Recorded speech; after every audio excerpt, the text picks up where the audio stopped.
So we're getting to the time of the year, Thanksgiving, Christmas, the holidays, and great time of year to reflect, not only in the past year, but just your daily life. And so I've been asking some of my practice members if they have a gratitude practice. And some of them say yes, a lot of people say no. And so I want to encourage you to have a gratitude practice. Now it can really have a good positive impact on your life. And there's a lot of really cool research on gratitude and having a gratitude practice. And if you come from just this simple perspective of it's very easy to get into a negative loop about complaining and concern and fear, frankly, fear of a lot of things that are going on right now. So we can get in this negative loop and we can kind of start to blow things up. And whether it's economics or stress at work or health or the different things that are going on. So if we can just take a minute and step back and think about the things that we already have that we're grateful for, it can put some things in perspective, because sometimes we can, blow things up bigger than they are in our own mind, because part of our mind's goal is to try to be predictive of the future and try to avoid things that are going to kill us. Frankly, that's what our brain's going to work on. So it's going to try to predict the most negative outcome so that you can try to avoid it.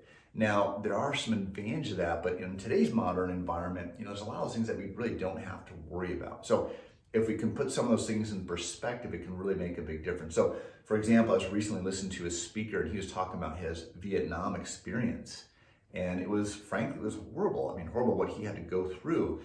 And so if I can take that in and say, man, I am so thankful that I've never been in a wartime situation. I've never had to been shot at or to shoot at people or been, have bombs go off near me. Whatever stress or negative things that I'm dealing with today are nothing compared to what this guy had to go through. So I can be really thankful. It's like, okay, I have this challenge today and it's something I've got to handle and take care of.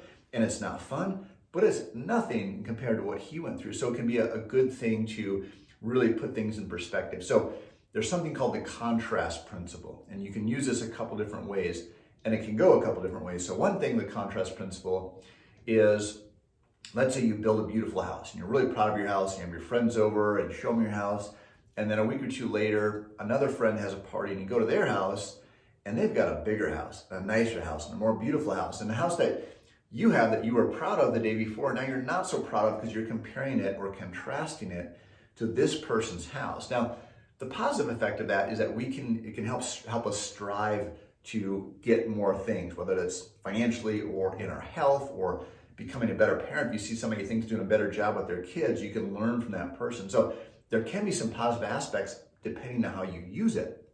But we want to be careful because there's always somebody who's going to have more money or be more attractive or whatever thing you can do. So we got to be careful in our brain that our brain's automatically going to do this. We could also use it in terms of gratitude. So one of the things I do every single morning is I get up and I go through my gratitude list and I try to always write it down, but I just write down 3 things that I'm grateful for.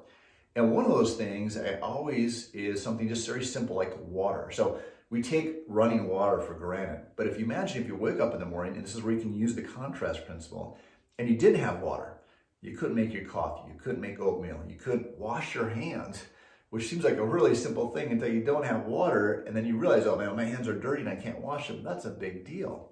You can't take a shower, of course. And so now you can be much more thankful for that water that you have versus focusing on something negative. So I really encourage you to have this gratitude practice. The research shows it can decrease your likelihood of getting depressed, lower your blood pressure, improve your immune system function, especially if you're not feeling well. It's really easy to focus on, poor me and not feeling good.